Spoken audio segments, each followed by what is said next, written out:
Alright, so here we are back again with a little 20 gauge that needs a little bit of loving. It's got a new trigger guard because the old 30-year-old plastic one broke, taking the pins out and stuff. Then the hammer and trigger, the sear surfaces weren't too good, and when I put it back together and did some sear checks on it, tapping around with a hammer and stuff, the sear surface actually chipped off.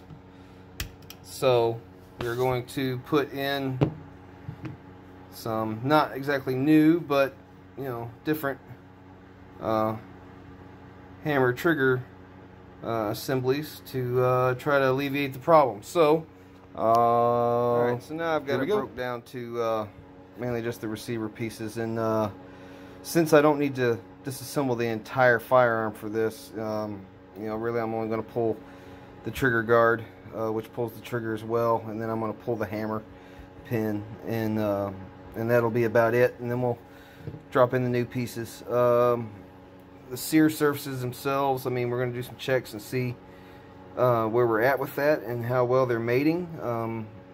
So it might be a future video on correcting those surfaces to get a proper correlation there. But for now, I'm going to take this apart and put in the new stuff. A little bit to show where the sear surfaces are on this assembly.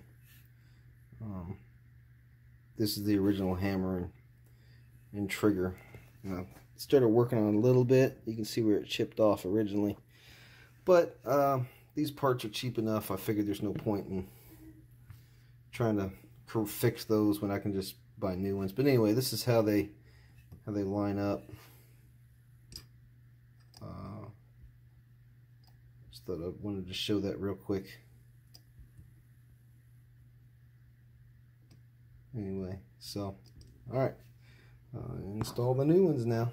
So a note, something worth taking note of on these trigger assemblies, the lifter bar for the transfer bar and the trigger and everything all goes in here together.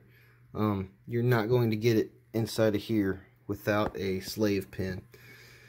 Now, I like these little plastic deals, and it's just the drywall inserts.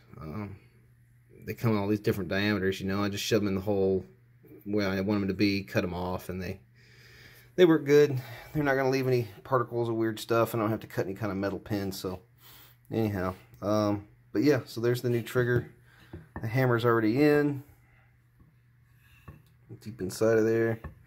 So alright, I'll put the trigger in, and then we'll be almost done with this thing. Alright, so now we have it all back together. If you notice, it's just here in my vise for now.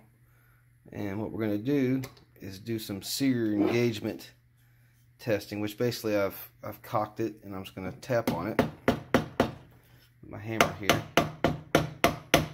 to make sure that the hammer doesn't fall. Alright, so seems like we are good now. Now, like I said, these other ones, I started doing a little bit of work. These could probably be saved. These could probably be reused, reshaped and repaired and put back in. But when the parts are so cheap, why spend the time? I think this set cost me like around 20 bucks on eBay. So, and they came in, they were serviceable. So, no point in that. But anyway, I'll have it back together here in a minute. Here it is. It's all back together and functions as it should. Firing pin protrusion. It's really important to make sure that your firearms stay in a safe operating condition. That was the issue with this one, was you'd pull this back, you'd cock it, and the hammer would drop. I came across that problem by doing the same thing I did just a minute ago with put it all back together from replacing this right here, and did the sear engagement check, and the hammer fell. So that's how we got to where we are now. But anyway, check your firearms. Make sure they're safe. We don't hurt nobody.